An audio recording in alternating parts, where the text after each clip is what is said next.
Chapter 2. Calvin let out a long breath, slow and measured, his fingers tightening around the rifle strap slung over his shoulder. The rat had come back. He peered down into the clearing below. The sloped roof of the cabin rose from the earth like an old scar, weathered but resilient, patched in places with mismatched planks that spoke to years of repairs and quiet survival. Faint light flickered in the window, casting a soft yellow smudge on the ground, barely holding back the encroaching dusk. Near the cabin stood an old shed.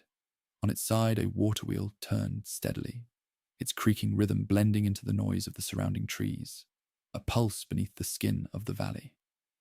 It should have been comforting, familiar. But not tonight. He shifted his weight, boots pressing into the damp, moss-covered slope. The rifle rested against his back, but the heavier weight pressing on him was Abram. Even before stepping foot inside the cabin, Calvin knew exactly how this would go. Abram wouldn't come at him directly. He never did. He'd wait, silent, watchful, those sharp eyes letting the quiet stretch until it bent the truth out of you. He'd study Calvin like he was a tangled wire, and somehow he'd always find the one strand that would unravel everything. Calvin adjusted the strap across his chest, fingertips grazing the frayed edge where the sling had begun to split. The rifle was showing its age. It looked like it belonged out here, worn and forgotten. His eyes continued to drift over the cabin and the valley.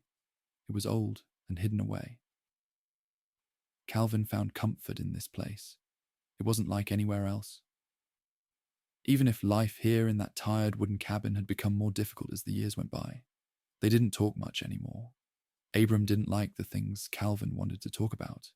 It seemed to bother him. Calvin had grown old enough to begin to wonder more about where he had really come from. He still didn't know why Abram had kept him. Abram never explained, never talked about that part of his past. He just didn't leave Calvin behind, not when it would have been easier. Calvin had been just another stray, dragged from the wreckage of Praxis after a day gone horribly wrong.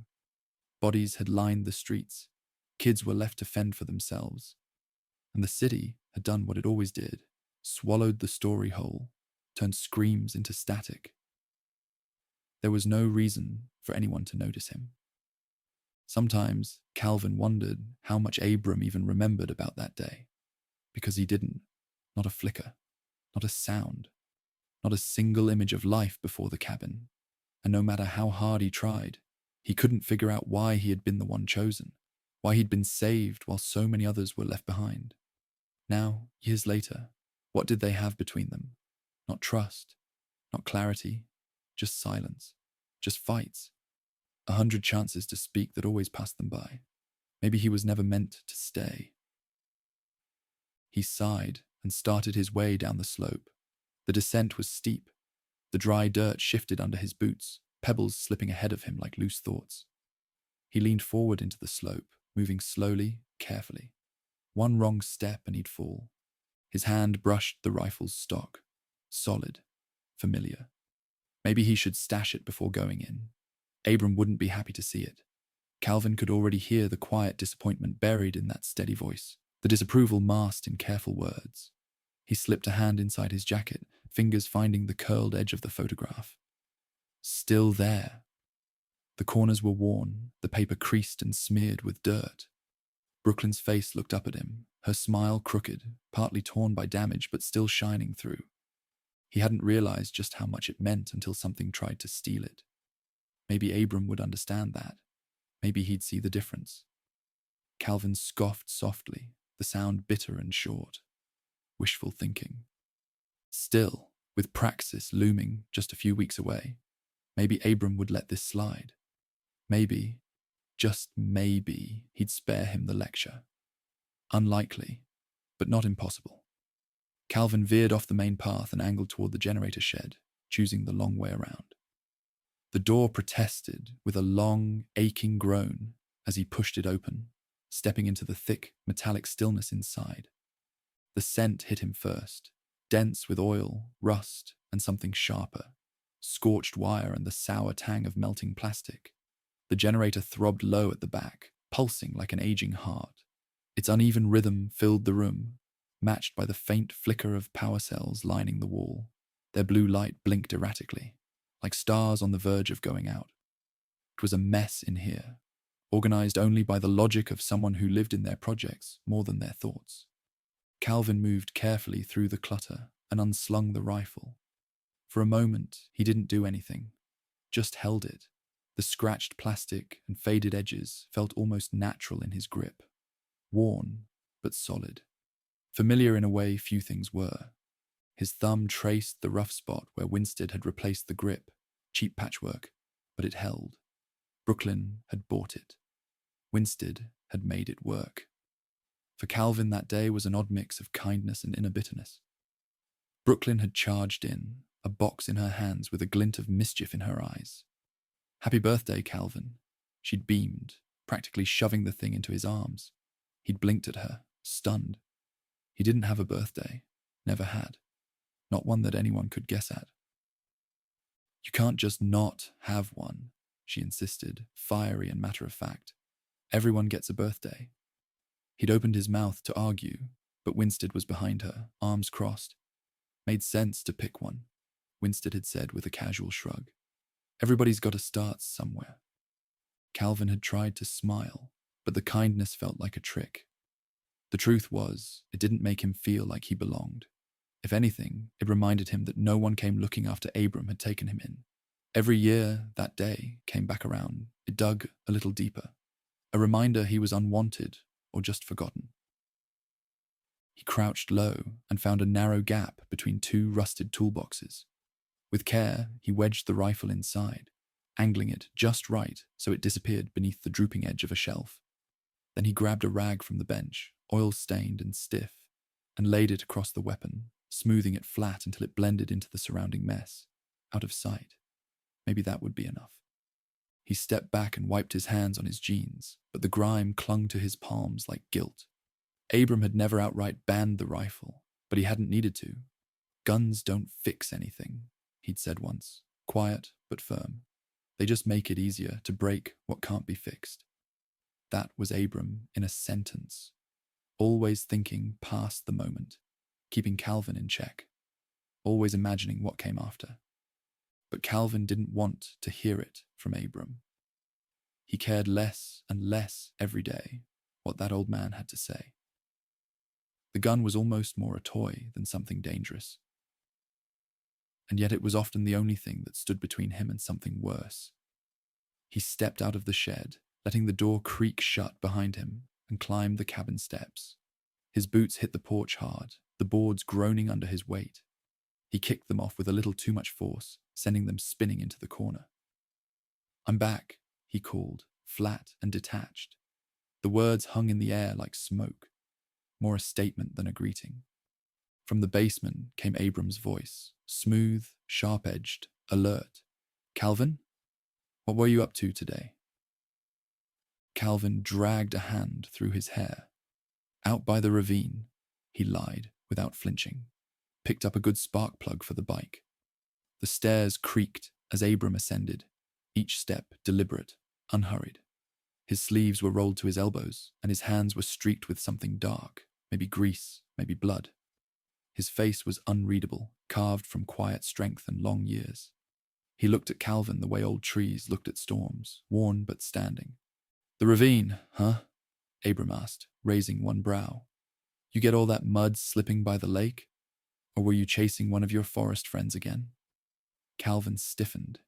He didn't expect Abram to be so direct. It was unusual for him to hit the point so quickly.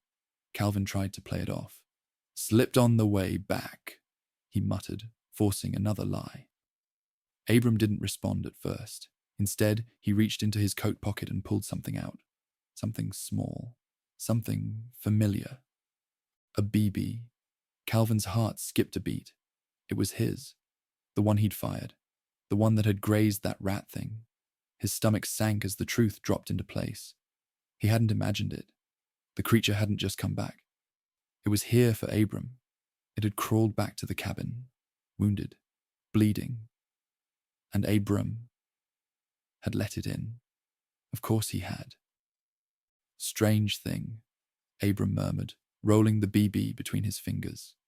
The metal caught the light, glinting coldly. "This came right to my door." He looked up, gaze locking with Calvin's. Plenty of things find their way here. Some are dangerous, but this one wasn't a threat to you. His tone wasn't angry. That might have been easier. It was worse. It was disappointment. I expected better from you. Calvin's jaw clenched. Frustration bubbled up, raw and defensive. Expect better, he snapped. I'm the one keeping this place running, Abram. You think the generator hums on goodwill? That the wildlife stays clear because you keep a light on? He took a step closer, heat rising in his chest. I'm the one fixing things. I'm the one chasing them off. You think they're just pests? Abram's voice didn't rise, but it cut through the room like a blade. Just problems to drive away? I do what needs to be done. Calvin growled back. Abram studied him, unreadable. Then, did you ever stop to ask why it didn't run? Why it came here, of all places? Calvin's defiance wavered. It acted strange, he muttered. I don't know. Maybe it was sick, or it used to be someone's pet. He shrugged, trying to sound certain. I had my reasons. He said it fast, too fast, and heard the words land wrong. Something shifted in Abram's face. A subtle stillness, a flicker of something guarded. That reaction, it meant something. You know where it came from, Calvin said slowly, stepping in. Don't you? Abram's eyes dropped. He turned away, toward the sink, reaching for the stained rag hanging from the faucet. Go wash up, he said. That's it? Calvin demanded. You always press for answers, always push. But now you don't want to talk? I found that thing in my room. It's a little thief, and you know what it is. Yeah, I get it. The truth matters, right until you're the one that has to tell it. Abram turned back, eyes heavy with something Calvin couldn't place. Abram looked away, jaw tightening. For a heartbeat, he didn't speak.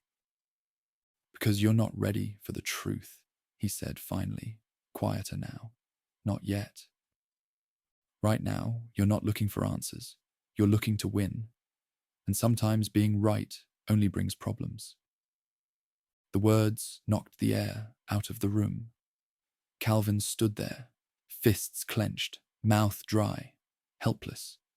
Then, without another word, he turned and stomped up the stairs, the creaking boards complaining beneath every step.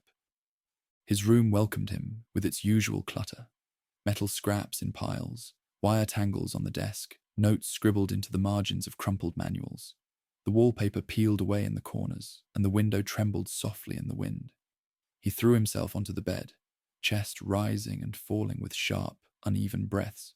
The rat, the BB, that look on Abram's face. It all churned inside him, tangled and raw. He rolled onto his side, eyes falling on the crooked picture frame sitting on the nightstand. Still there, cracked, damaged, but not broken. He pulled the photo from his pocket, fingers gently aligning its torn edges. Under the light, it looked worse than he remembered, creased, dirt-smeared, ragged.